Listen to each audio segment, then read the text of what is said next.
Welcome, everyone. Welcome to this webinar on the Florida Division of Arts and Culture's grant programs. My name is Carolyn Bradley, and I am the Arts and Humanities Funding Specialist for Florida State University's Office of Research Development. Please note that this call is being recorded. Today, we are welcoming Dr. Terry Abstein from the Florida Division of Arts and Culture. As the division's grants and contracts manager, Terry has offered to give a talk to FSU faculty on the division's grant programs. So she's going to talk probably for like 45, 50 minutes, and there will be a question and answer portion at the end. For those of you who don't know, the Florida Division of Arts and Culture is our state's arts agency under the Florida Department of State. The division regards arts and culture as pivotal for quality of life in Florida, driving jobs, tourism, and education while nurturing individual and community creativity and vibrancy. The Florida Legislature and the National Endowment for the Arts provide funding for the division. The division's partners include South Arts, Citizens for Florida Arts, Inc., and the NEA. The Florida Division of Arts and Culture is committed to bringing more art and culture to more people in more places in Florida. To promote excellence and broaden access to cultural opportunities, the division offers a range of grants programs to Florida's cultural organizations and individual artists. Terry will be telling us about these grants programs, and you can also read about them on the division website. I'll just go ahead and put that in the chat.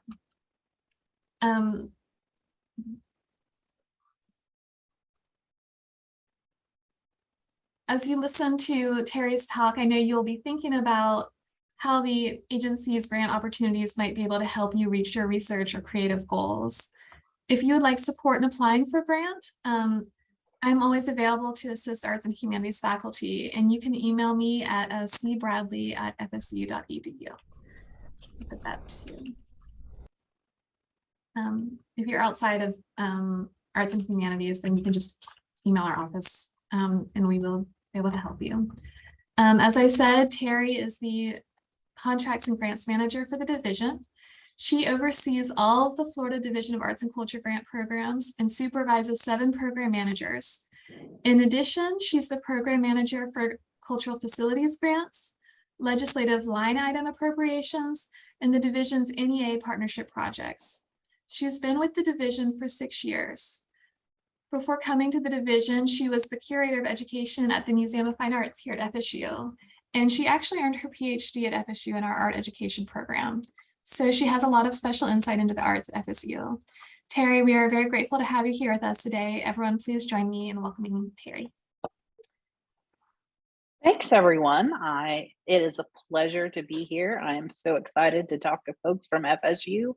We're just down the street from where my office is. I drive by it every day, and I remember my time there with much fondness. Right now, my office is in the Brokaw McDougall House, which is right next to Leon High School.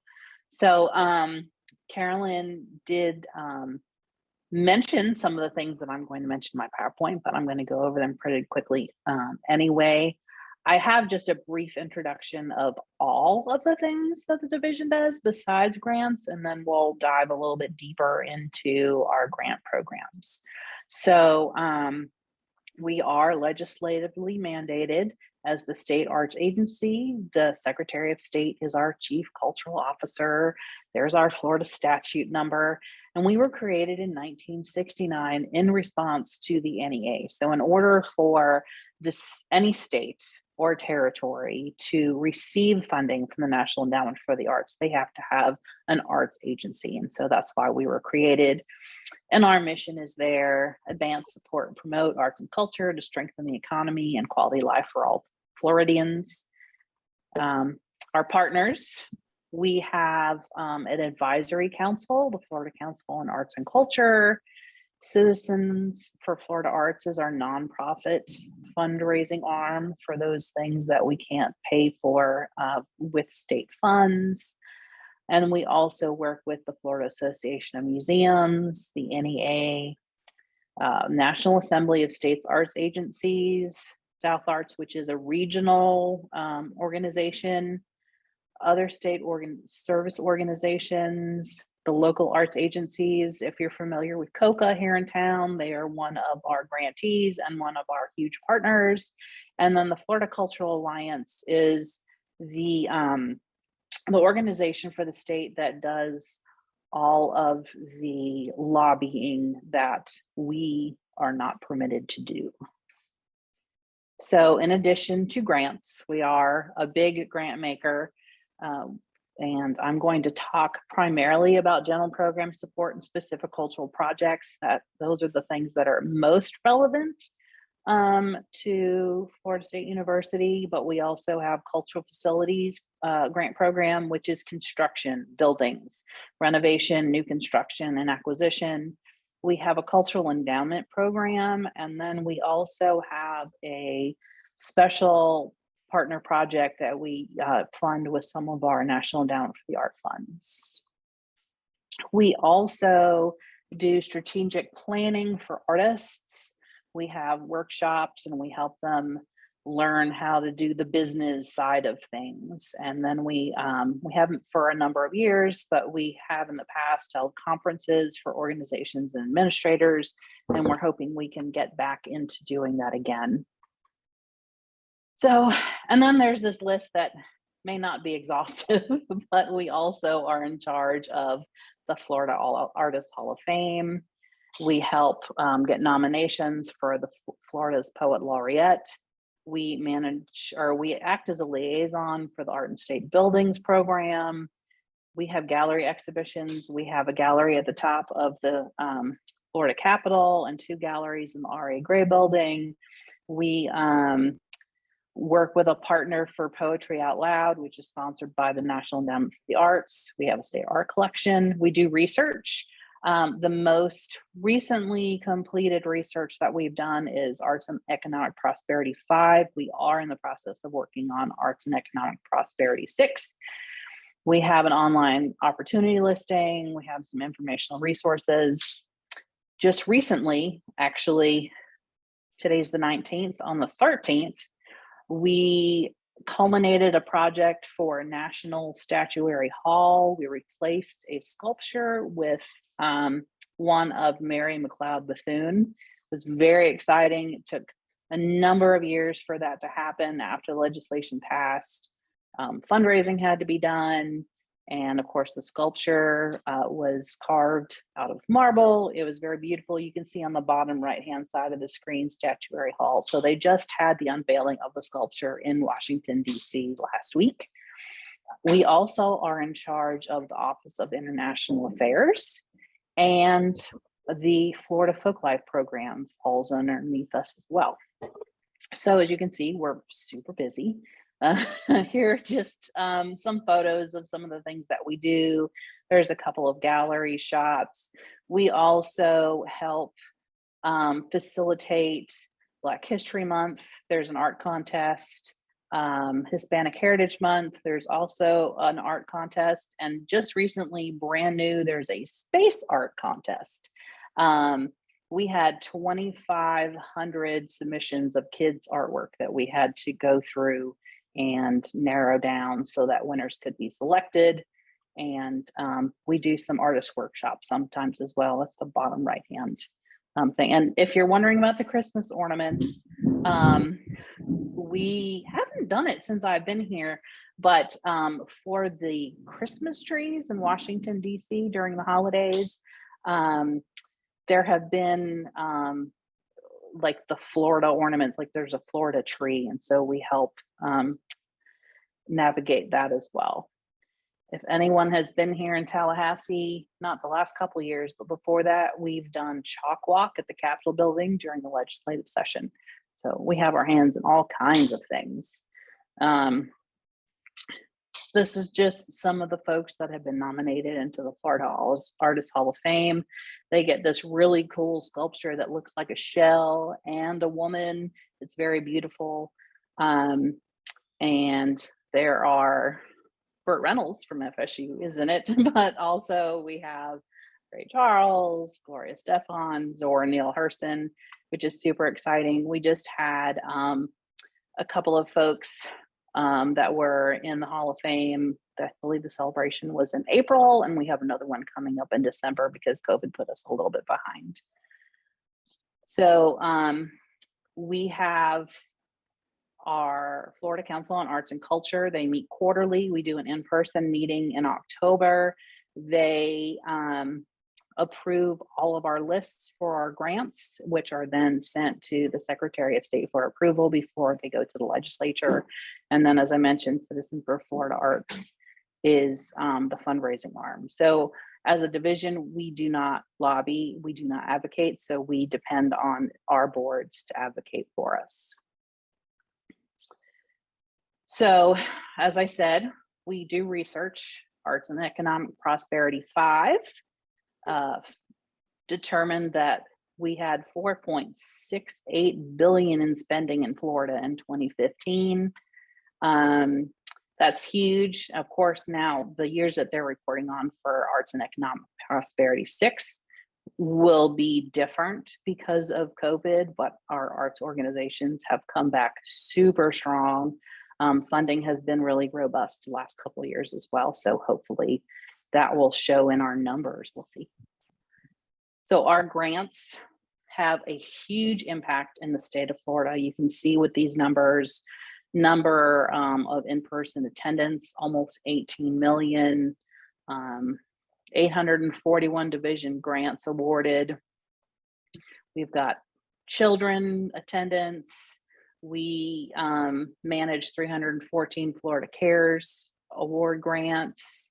We have 187 volunteer panelists, and I'm going to put a plug in right now. If you're interested in being a panelist, we would love to have you. We have 30 panels a year, 7 panelists per panel. So we're always looking for volunteers.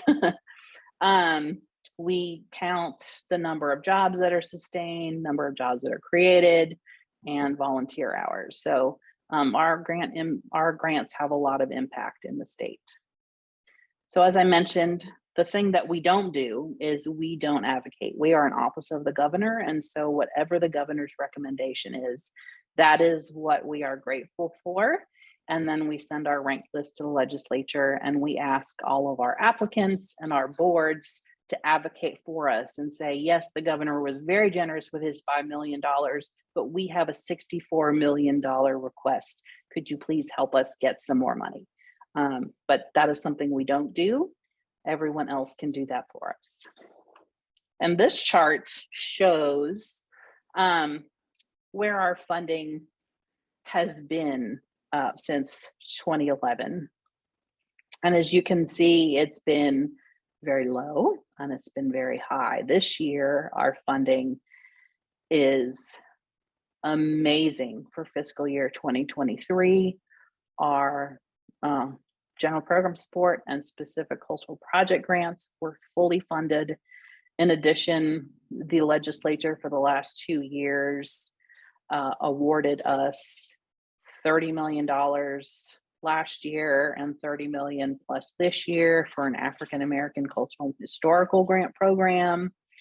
An additional $10 million for our cultural facilities program out of federal money, and a number of legislative line item appropriations. So this year our funding was amazing. So the difference between the two lines, the green are the grants that people applied through us for, and then the pink includes those grants that also have the member projects that don't actually go through our process.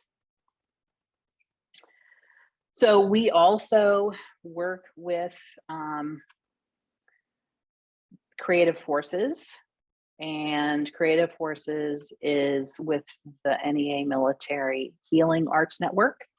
We have 2 Creative Forces sites in the state of Florida, and we work with both of them quite a lot. We're always looking for ways to connect arts with healthcare, arts with medicine, arts with the military, arts with aging. So if you have projects in mind related to that, it may not necessarily fit within our typical grant programs, but we love to hear ideas. Way back when in the 90s, the University of Florida came to us with this crazy idea for arts and medicine. And that was the very beginning seeds of their arts and healing program out of Shands. So we love those ideas. This is such a great story. We had a arts in the military conference, excuse me. And this gentleman in the top middle here, his name is Chris Stowe, and he is a former Marine. And when he came back, as you can imagine, he did not take back to civilian life very well. He was a bomb diffuser. And through an arts and healthcare and the military program, he discovered glass blowing. And he said that that is the closest thing to diffusing a bomb that he experienced in civilian life. And he's become quite prolific, and he actually runs their program now. So those are just kind of the success stories that we have run across. So our goals as a division and things that you should be thinking about when you're thinking of ideas for grants are to promote healthy, vibrant, and thriving communities, build the economy and creative industries, and enhance arts and cultural opportunities, education, and participation for people of all ages, abilities, and backgrounds. So this is part of our strategic plan. And the questions that we ask ourselves are, how do we work better together and create those broader connections and collaborations? Visibility and awareness are one of the questions that we're always tasked with. A lot of folks think, oh, it's the state, I'm not going to qualify, it's too hard. And some people just don't know what we are and don't know what we do. It's something we struggle with. We actually changed our name legislatively that took effect last year from the Division of Cultural Affairs to the Division of Arts and Culture. And we're in the process of getting a new logo and a marketing plan so that we can get our name out there and people know who we are and what we do. And then, of course, diversity, equity, inclusion. And those are sort of those keywords that everybody's looking at. The arts are very diverse, and we're trying to fit all of those ideas into our applications and our final reports. And the work that we do is very important to us. It always has been, but now it's really in the forefront. So the thing you really want to know about is the grants. How can we apply for money? As I said, I'm going to talk primarily about general program support, specific cultural projects, and I'll mention cultural facilities as well. All of our grants are matching grants. They're one-to-one for general program support and specific cultural projects. So if you apply for $25,000, you're responsible for matching with $25,000. General program support is designed to support general programming activities of an organization whose stated mission is arts and culture. And so we have local arts agencies. So for example, COCA, Miami-Dade, Cultural Affairs, they're a local arts agency. The state service organizations are like the Florida Arts Council. But we have disciplined base. So these are all the disciplines that we provide grants for, both in general program support and specific cultural projects. So dance, visual arts, theater. We have a multidisciplinary category. Museums, as you would imagine, arts and education is a big one. Traditional arts, presenters. So anything that you do that would fall within these categories would be considered discipline-based. And then we have specific cultural projects. So the difference between the two is, of course, general program support is general programming. You have a year-long calendar of things that you do. Specific cultural project, and this probably is more geared towards some of the departments and the faculty actually would be specific cultural projects where you have a specific cultural project, right? Something that is not necessarily year round, but it's a festival or a book fair or some kind of a film experience, something of that nature. So for general program support, you can apply for up to $150,000, depending upon how long you've had programming, if you've had what your operating support is annually. And specific cultural projects, the maximum request amount is $25,000. And we have arts and education. We have the discipline-based category. We also do grants for underserved cultural community development and individual artists. So for individual artists, if you create new work, not an interpretation of Shakespeare or a reiteration of a musical piece, but that's brand new creative work, you could apply to us for an individual artist grant as well. And a lot of states don't fund individual artists, and we really felt that there was a need for that here in the state of Florida. So we've tried very hard to maintain that category in specific culture projects. So how do you know if you apply for general program support or specific cultural project? So if you have an ongoing arts and cultural program that is within a larger multi-purpose public or private nonprofit institution. So if you're part of a university, for example, the parent organization might not necessarily be eligible for funding, but a department might, or a program might, if there's a full season of year-round programming, if you have a distinct itemized budget within that of the parent institution, if there's an independent advisory board that governs the activities, and you're able to fulfill the basic eligibility and discipline specific requirements. So a lot of times that would be the museums at universities or the theaters, the planetarium, things like that. For specific cultural projects, an entire department or school wouldn't be able to apply for general program support, but they would be able to apply for a project. And if an organization does not have an arts and cultural mission, they can also apply for a project that is related to arts and culture. Let's see, I've lost my arrow because I moved the bar.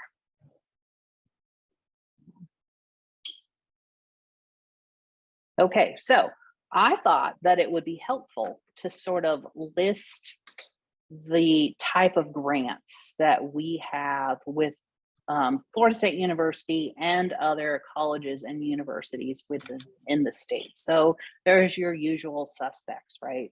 The FSU Museum of Fine Arts has a general programming support grant. They have their own board, they have their own budget, they have year-round programming.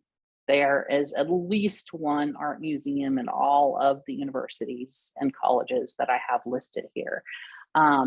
Opening Nights gets a grant from us. They have year-round programming. At the University of Florida, the Center for Arts and Medicine, they were one of, and we helped seed them for their project way back in the 90s, as I mentioned. They apply for specific cultural project grants from us. The University of South Florida has a radio station that gets a grant from us. The University of Miami has a cinema in addition to their huge art museum. Florida International University has a guitar art festival. They have a couple of museums. Miami-Dade College takes, I won't say advantage because that sounds negative, but they take full advantage. They really utilize our grants. They have a book fair, they have a film festival, they have a theater, a museum, they do an MDC live arts programming, and they have another kind of like arts and cultural center. So they typically in any one year have like 8 grants from us. So there's lots of opportunities to be creative. These are just some of the things that you might consider as a project or program support with the division.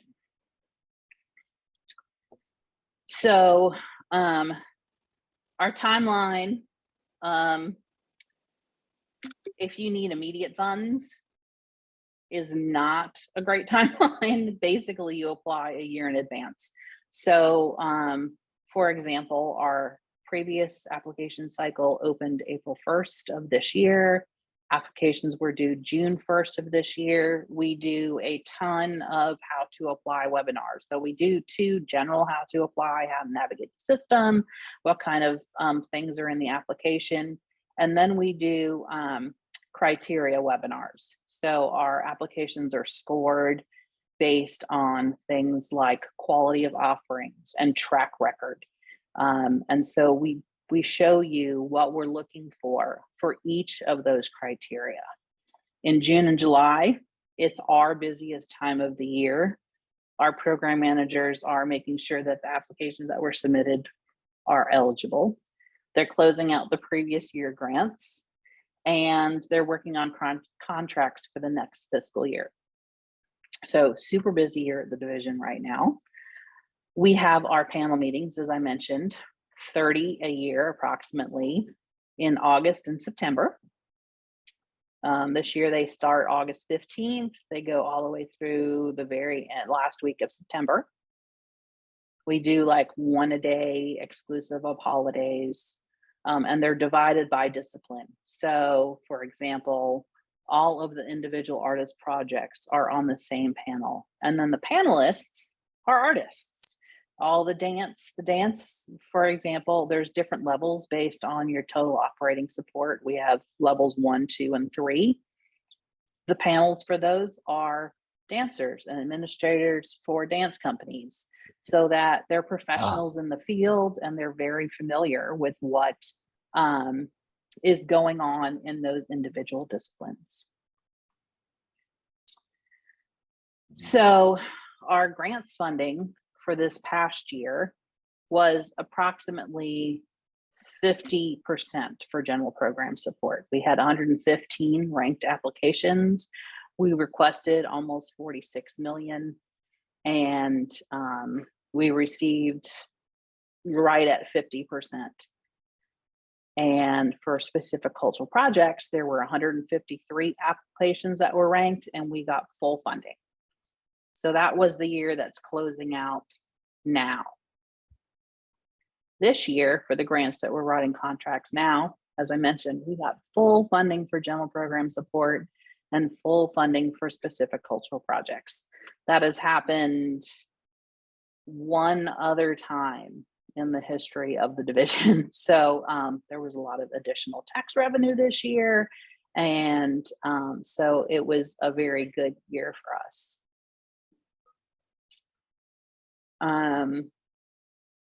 So some tips and advice. And like I said, we have how to apply webinars, which we encourage you to attend if you want to write a grant with us. We have recordings of those. You can watch them anytime. But I always like to share this information. And I know that in academia, you're writing grants all the time. Most of this is not new information, but read the guidelines. We have pretty lengthy guidelines for specific cultural projects and general program support. Read them. We always tell people to start early. Applications open April 1st. It does you a disservice if you wait until the last day of May to start doing your application. Our system bogs down. We have a purpose-built granting system called dosgrants.com, and it is utilized by elections, libraries, historical resources, and ourselves. And all of our applications are due on the same day. So as you can imagine, the internet traffic is crazy. We always tell people to draft your narratives and your budgets outside of the system, and then you can just copy and paste them. Have folks proofread someone that's out of your department that isn't necessarily familiar with what you do, because they're going to catch those things that everyone who's familiar with the jargon doesn't catch. Answer the questions that are asked. I know it seems simple and obvious, but we tend to want to share the best of our organizations, but we're asking the questions that we ask for a reason. And it's okay to say, well, we haven't thought about that, or it's in our future plan, or we've started working on it, but we haven't fully realized it. The panelists want to know that kind of information. They want to know that you're also forward thinking. Ask questions of the program managers as you're going along. If we hear from you and we know that you're working on it, we can help you. If we see that, you've been working on it for 2 months, but you didn't submit the application, we're going to reach out and say, hey, what happened to your application? Did you just forget to hit submit? Did you find an error that you couldn't resolve? Let us know that you're there, and we're happy to help. And then start early, which I've already mentioned, but I super duper mean it. Include as many support materials as you can. Our panelists, they spend at least an hour on every application. They're super dedicated. They look at all those support materials. If you have videos or audio clips, share links, they will watch them, they will listen to them. The more support materials you have that you didn't get to explain in the narrative because we didn't really ask that question, the bigger picture you can provide for your programming for the panelists. And then take advantage of the training and the webinars and attend the panel meeting, and then really start early because I super duper mean that. So what happens, you apply now, for example, you applied in the last thing, you go through panel, we take all of those applications. I think we had 650 applications that were submitted. Every application that scores an 80 or higher gets put on the ranked list by score. We send those lists after they've been approved by our council and the Secretary of State to the legislature, and the legislature decides on the funding. So the next legislative session is next year, and then we won't find out the funding till I don't remember if next year is a January or a March year. I've forgotten. So legislature meets every other year, one time January, February, 1 year, March, April. We don't find out till legislative session what they put up for appropriation, and then the governor has final say. So the governor can veto a line. So it's kind of all or nothing at that point. Once the legislature is done and they've submitted their budget, the governor he can't change an amount, but he can say, no, I don't want to fund this. So we have to wait pretty close to the end of the fiscal year to find out what funding is for the next year, which when you're trying to do a project can be a little tricky. You just have to kind of think of a future project rather than an immediate project. So that probably wasn't 45 minutes. It was 30 minutes. That's fine. Whatever long you need to speak. But I'm happy to answer questions. If there's something that I didn't touch on or didn't make clear, feel free to ask. And I see someone I know. Hi, Anne. Hi. Are there any questions for Terry?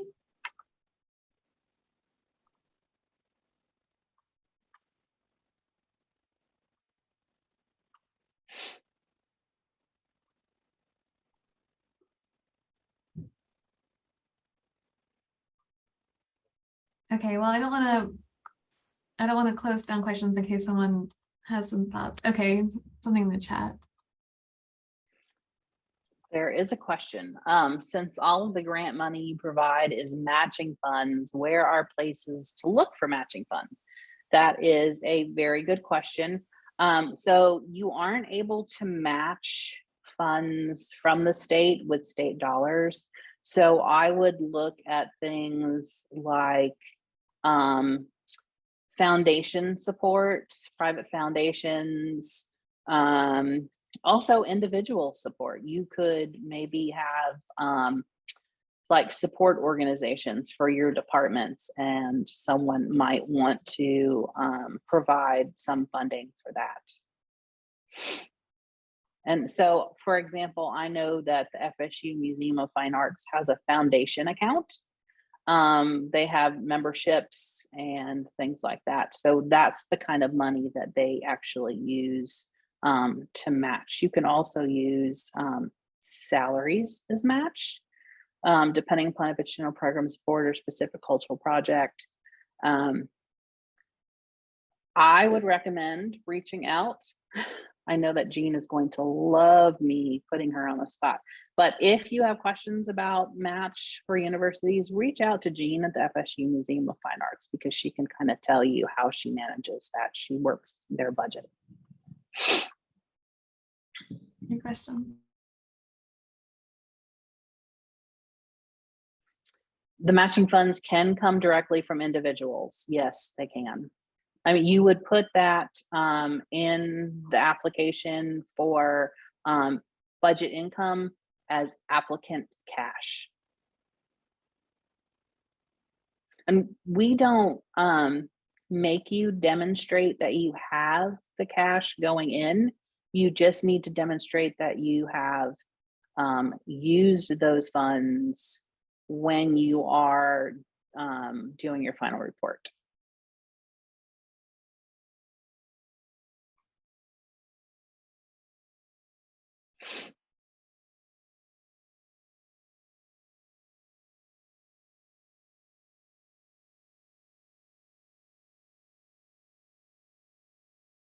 Anyone else? I know those budget questions are tricky. It's so as you can imagine, as the Division of Arts and Culture, we deal with a lot of artists, and so our panel meetings are full with applicants answering panelists about budget questions with "hold on just a moment" math. But we're more than happy to work with you on that.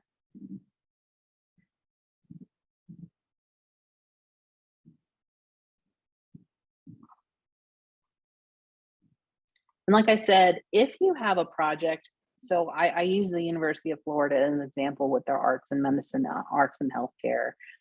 If you are working with the medical school and you're thinking about doing a project to help kids with disabilities, with like music activities or artistic activities. So those are really, really great projects. If you're working with the community in some way, like veterans, you can bring those projects to us outside, and we can talk about maybe some options that we have, how you might be able to get some funding.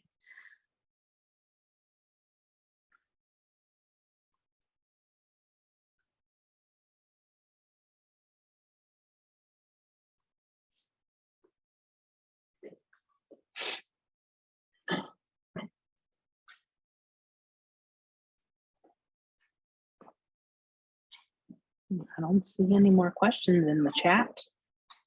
I am going to put my contact information in the chat.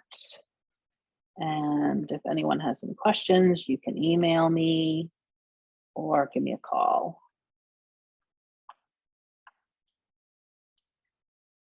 If I can type periods instead of commas in the chat, that would be fabulous.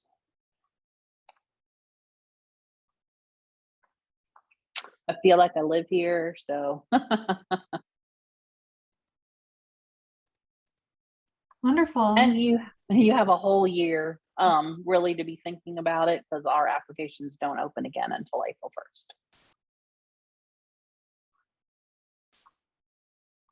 1st. Okay, are there any more questions? Oh, I see you also put your phone number. Thank you, Terry. Yeah, absolutely. Are there any more questions?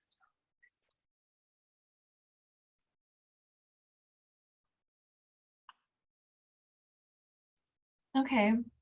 All right. Well, this was so wonderful, Terry. Thank you so much for coming. You're welcome.